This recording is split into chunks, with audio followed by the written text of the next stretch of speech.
గురుకులం నడపటం అంటే పాఠం చెప్పటం కాదు, అదొకటే కాదు కదండి. గురుకులం నడపటం అంటే పిల్లలు ఆడుకోవడానికి ఒక స్థలం ఉండాలి, అక్కడ పని చేసే పని వాళ్ళు ఉండాలి, వాళ్ళకి శాలరీలు ఇవ్వాలి, భోజనాల ఖర్చులు ఏమిటి, మళ్ళీ సెక్యూరిటీ వ్యవహారం ఎన్నో ఉంటాయి. వీటన్నింటికి ధనబలం అంగబలం కావాలి. ఇది సమాజం ఇప్పుడు కమ్యూనిటీ వైజ్గా, ఇప్పుడు కులాల వారీగా సమాజం చాలా బలంగా ఉంది కదా. ఇప్పుడు ఒక్కొక్క కులం, నా కులం తరఫున నేను నా గురుకులాన్ని నేను తయారు చేసుకుంటాను, నా కులంలో పుట్టిన విద్యార్థిని నేను అద్భుతంగా తీర్చిదిద్దుకుంటాను అని సంకల్పిస్తే సమస్య పరిష్కారం అయిపోయినట్లే కదా అని అంటారనమాట. లేదు, మీ కులంలో మీరందరూ కలిసి కూర్చొని గురుకులం ఏర్పాటు చేసే స్థితిలో లేరనుకోండి, నేను ఏర్పాటు చేసేంత వరకు ఆగండి. ఎందుకంటే మీ కండిషన్స్లో నేను పనిచేయను, నా కండిషన్స్లో నేను పనిచేస్తాను. ఎందుకంటే ఒకసారి మొదలు పెట్టిన తర్వాత నేను ఆపటానికి వీల్లేదు. అది సస్టైనబుల్ మోడల్లో తీసుకొచ్చి అది కాచంద్రార్కము నడవాలి.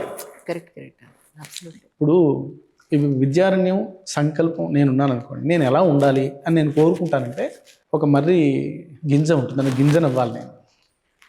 ఆ గింజ నాటిన తర్వాత దాని కిందకి వేళ్ళు, తర్వాత చెట్టు మాను పైకి వస్తుంది, గింజ పోతుంది. సో శశిభూషణ్ శర్మ మాయమైపోవాలి. ఈ కాన్సెప్ట్ యొక్క వేళ్ళు సమాజం అనే భూమిలోకి అలా వెళ్ళిపోవాలి. Schools, colleges free of education, knowledge అనే వటవృక్షం అంతా మొత్తం రావాలి. ఇది నా ఆశ. అలా చేయొచ్చు. అంత గొప్ప మార్పు వస్తే అండి నిజంగా విద్య, వైద్యం ఈ రెండు కూడా మనకి అలా మారాల్సిన అవసరం చాలా ఉందండి. అయితే ఒకటి ఏంటంటే, అమ్మ అబ్బా అని అనే బ్రతిమలితే ఎవరు చేయరండి, బెదిరించాలి. భయం ఉంటేనే, భయం ఉండాలి. ఎందుకంటే ఇదా చేయకపోతే పాపం వస్తుంది. మీకు స్వాధ్యాయ ప్రవచనాభ్యాన్న ప్రమదితవ్యం అన్నారు. నువ్వు చదువుకోకపోతే పాపం వస్తుంది, చదువు చెప్పకపోతే పాపం వస్తుంది. నాకు పాపం రాకూడదంటే నేను చదువుకుని తీరాలి, నాకు పాపం రాకూడదంటే నేను చదువుకున్నాను చదువు చెప్పాలి. భయం. మీకు ఏమంటారంటే వేదంలో, ఏమండి సూర్యుడు ఇంత పర్ఫెక్ట్గా టైంకి ఎలా సూర్యోదయం అవుతుందండి, ఇంత చక్కగా గాలులు ఎలా వీస్తున్నాయండి అంటే భీషాస్మాత్, భయానికి. వాటికి కూడా భయం ఉందా? భీషాస్మాత్ వాతఃపవతే, గాలి భయానికి చక్కగా పవన్ ఇస్తూ ఉంటాడయా ప్రాణవాయువులు. భీషోదేతి సూర్య, భయానికి సూర్యుడు సకాలంలో ఉదయిస్తూ ఉంటాడు అని చెప్తారు. ఎవరికి భయం? పరమాత్మపై భయం. ఎందుకంటే ఏమరా, నేను నీకు అప్పచెప్పిన పని నువ్వు సమంగా చేయట్లేదు అని అడుగుతాడేమో అనే భయానికి వాళ్ళు వాళ్ళ కర్తవ్యాలని నిర్వర్తిస్తూ ఉంటారట. అలాగే నేను చెప్తానమ్మా, మొహమాటం లేకుండా నేను ఒక మాట చెప్తానమ్మా.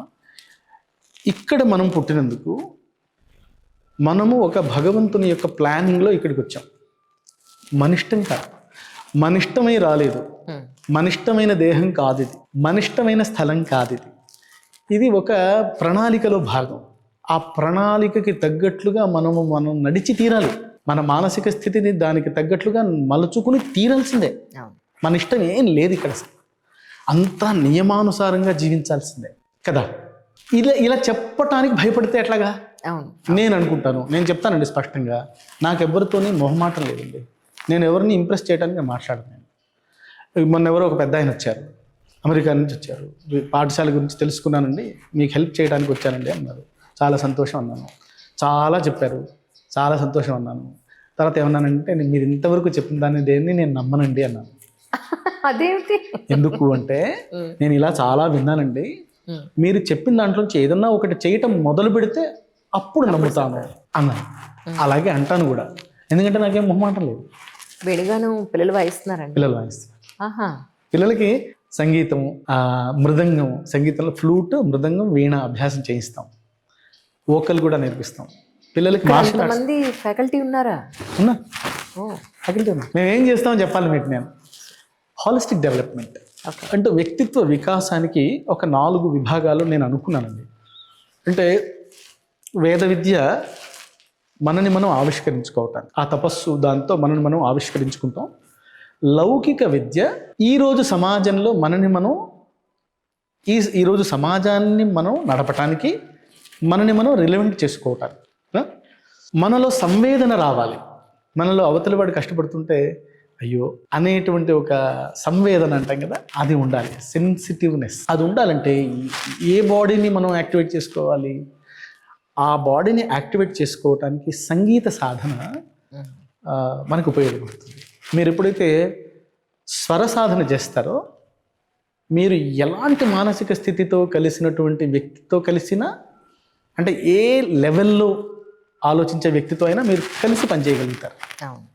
మీరు షడ్జమంలో ఆధార షడ్జమంలో అన్నారనుకోండి, అలా ఆలోచించే ఫ్రీక్వెన్సీలో కొందరు ఉంటారు, అక్కడికి వెళ్ళిపోగలరు. శృతి అంటుంటారు దాన్ని. ఇప్పుడు అవతల వాడు మాట్లాడుతున్న శృతిలో మనం మాట్లాడుతుంటాం, అవతల వాడు పాడుతున్న శృతిలో మనం పాడుతూ ఉంటాం, గొంతు కలిపేస్తాం కదా. ఆ కలపగలిగిన ఆ గొంతు కలిపామా మనసు కలిపామా అని అర్థం అన్నమాట. ఇది మనకి సంగీత సాధనతో వస్తుంది. లయ మృదంగా నేర్చుకున్నాం అనుకోండి, కలిసి నడిచే నేచర్ వస్తుంది. ఈ సమాజంతో కలిసి నడవాలి. వాళ్ళు ఏ వేగంగా పనిచేస్తున్నారో నేను ఆ వేగంగా పనిచేయాలి, వాళ్ళు ఏ వేగంలో ఆలోచిస్తున్నారో నేను ఆ వేగంగా ఆలోచించాలి. కలిసి నడవటం లయ, కలిసి ఆలోచించటం శృతి. సంగీతం మనని శృతి లయలు అనే ఒక అద్భుతమైన సాధనలతో నింపేస్తుంది. సో ఇది వచ్చినప్పుడు సంవేదన ఉంటుంది. అవతల వాడి కష్టం కలిగితే నా కళ్ళమ నీళ్ళు వస్తాయి. ఇది సంగీత సాధన చేసినప్పుడు మనలోని ఆ బాడీ యాక్టివేట్ ఉంటుంది. దీంతో పాటుగా చూడండి, మీకు ఎంత విజ్ఞానం ఉన్నా, మీకు ఎంత సంవేదన ఉన్నా, మీలో ఆ సంవేదనకు తగ్గట్లుగా స్పందించాలంటే ధైర్యం ఉండాలి, సాహసం ఉండాలి, పోరాట పటిమ ఉండాలి, అలవాటు ఉండాలి. అది కూడా నేర్చుకోవాల్సిందే. అందువల్ల మన విద్యార్థులకి యుద్ధ విద్య నేర్పుతాం. మన పిల్లలకి కర్రసాము నేర్పిస్తాం, కలరియ పయట్టు అని మన మార్షల్ ఆర్ట్స్ అది నేర్పిస్తాం, ఆర్చరీ నేర్పిస్తాం మన పిల్లలకి, ఆర్చరీ కూడా నేర్పిస్తాం, ధనుర్విద్య నేర్పిస్తాం. సో ఒకసారి చూడండి, నేను బాణం ఎత్తిపెట్టి ఇట్లా పెట్టి ఒక్కసారి లక్ష్య ఛేదన చేశాను అనుకోండి, నాకు ఎంత కాన్ఫిడెన్స్ ఉంటుంది. ఒక్కసారి నేను కర్ర తిప్పి నా పైకి వస్తున్న వేగంగా వస్తున్న కర్రని నేను అలా ఆపుకున్నాను అనుకోండి, నాకు ఎంత ధైర్యం ఉంటుంది. ఈ ధైర్యం ఏం చేస్తుందంటే జీవితంలో తరువాతి కాలంలో నా ఎదురుగా వచ్చేటువంటి సమస్యలని ఒక సవాళ్ళుగా చూసి దానికి తగ్గట్లుగా యుద్ధం చేసే ఒక నేచర్ వస్తుంది. యుద్ధం అంటే కొట్టడమే కాదు కదండి, పరిస్థితులతో యుద్ధం చేయడం కూడా యుద్ధమే కదా. సో ఆ ధైర్యము, సాహసము, జీవితంలో ఎదురయ్యే ప్రతి సమస్యని ఒక సవాలుగా ఎదుర్కొని దాన్ని దాటటం, దీనికి కావాల్సిన ధైర్యం, దానికి కావాల్సినటువంటి శిక్షణ. సో అందుకని విజ్ఞానం ఉండాలి, తపస్సు ఉండాలి, సంవేదన ఉండాలి, ధైర్య సాహసాలు ఉండాలి. ఇట్లా అన్నింటి కలయికతో కూడినటువంటి ఒక పూర్ణ వ్యక్తిత్వం మనం తయారు చేసి సమాజానికి అందించాలి. అలాంటి వాడు ఒక రాజు అయినాడు అనుకోండి, ఎంత బాగుంటుంది. అలాంటి వాడు ఒక ఐఏఎస్ ఆఫీసర్ అయినాడు, ఎంత బాగుంటుంది. అన్ని రంగాల్లో అలా ఉండాలి. ఒక వ్యాపారి ఇలా ఉండాలి. ఆ వ్యాపారి ధర్మం ఉండాలి. నేను చేసే వ్యాపారంలో కల్తీ చేయకూడదు. నేను ఈ సమాజానికి కల్తీ వస్తువు నేను అమ్మితే ఆ వస్తువు యొక్క రిఫ్లెక్షన్ వల్ల నాకు పాపం వస్తుంది అనేటువంటి సెన్స్ ఆఫ్ రెస్పాన్సిబిలిటీ ఉండాలి. ఇలాగా ప్రతి రంగంలో బాధ్యతతో ఉన్న వ్యక్తులు ఉంటే మనకు భయం ఉండదు. ఇప్పుడు మనకి ఎంత భయం అండి, ఒక డాక్టర్ దగ్గరికి వెళ్తే ఆ డాక్టర్ ఒక ప్రిస్క్రిప్షన్ ఇస్తే సెకండ్ ఒపీనియన్కి వెళ్తాం. అసలు ఎవరు నమ్మగలుగుతున్నాం చెప్పండి? మనం తిండి కూడా మనం నమ్మలేని పరిస్థితుల్లో ఉన్నాం. ఈ స్థితి నుండి బయటికి తీసుకురావటానికి మంచి వాళ్ళని కూడా నమ్మట్లేదు మనం. మంచి వాళ్ళ పైన కూడా ఏమైనా తేడా ఉందా? ఇప్పుడు మీకు తమాషా చెప్తాను. ఇక్కడ ఫ్రీ ఎడ్యుకేషన్ అన్నాం అనుకోండి, ఫ్రీగా ఎందుకు చేస్తాడండి ఆయన? ఆయనకి ఏదో చాలా లాభాలు వస్తున్నాయి, ఎవరో బాగా డబ్బులు ఇస్తున్నారు, ఎవరో ఏదో బ్లాక్ మనీ ఎవరో ఆయనకి ఇస్తున్నారు కాబట్టి నడుపుతున్నాడు, లేకపోతే నడుపుతాడు అనుకుంటారు. అందుకని నేనేం చేస్తానంటే మన అకౌంట్ ఉంది కదా, ఆ అకౌంట్ని మొత్తాన్ని మన కార్యకర్తలు సుమారుగా 30-40 మంది కార్యకర్తలు చూస్తారు. దాన్ని ట్రాన్స్పరెన్సీ అందరూ చూడండి. దాంట్లో అది ఎలా మనం వచ్చే ప్రతి రూపాయిని చాలా జాగ్రత్తగా ఖర్చు పెట్టాలి. సో సమాజం ముందు ఇప్పుడు అలాంటి పరిస్థితులు ఉన్నాయి కాబట్టి సమాజం మనని అనుమానించడం చాలా సహజం. మనం చాలా ట్రాన్స్పరెంట్గా ఉండి సమాజానికి చూడండి నేను ఇలా ఉన్నాను, ఒక్కసారి చూడండి, సద్వినియోగం అవుతుంది, మీరు ఆలోచించండి అని చెప్పడం మన ధర్మం. అలా చేస్తాం. ఇక్కడ ఇక్కడున్న పిల్లలకి గురుకులంలో స్కెడ్యూల్ ఎలా ఉంటుందండి? అంటే ఉదయం ఎన్నింటికి లేస్తారు, రాత్రి ఏ టైం వరకు, పొద్దున్న సాయంత్రం ఉండే కార్యక్రమానికి? ఇప్పుడు పొద్దున్న 4 లేస్తారు, రాత్రి 9:30 వరకు యాక్టివిటీస్ ఉంటాయి. కొత్తగా చేరే పిల్లలు కొంచెం 6 సంవత్సరాలు 7 సంవత్సరాల పిల్లలు ఉంటారు కదా, వాళ్ళు కొంచెం 5 లేపుతాం. 5:05 లేపుతాం. కొంచెం కఠినంగానే ఉంటుందండి. అంటే మొదట 1 నెల 2 నెలలు వాడు ఇబ్బంది పడతాడు. వాడిని లేపడానికి కాస్త వాడిని చల్లనీళ్ళు పోయటాలు గట్రాలు చేయాల్సి వస్తుంది. వాడిని ఏదో మొత్తం మీద తంటాలు పడతారు. బట్ 1 నెల 2 నెలలు వాడు ఈ టైం టేబుల్కి సెట్ అలవాటైపోతాడు.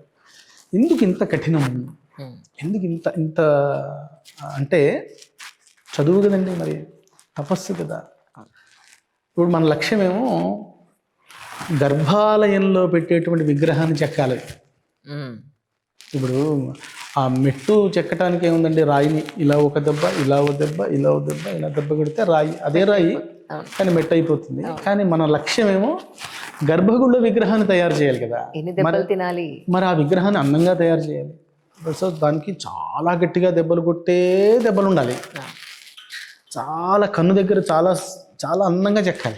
చాలా చిన్నగా కొట్టే దెబ్బలు కూడా తిప్పాలి. సో కొన్ని లక్షల దెబ్బలు తింటే ఆ గర్భగుడిలో కూర్చునే విగ్రహం తయారవుతుంది.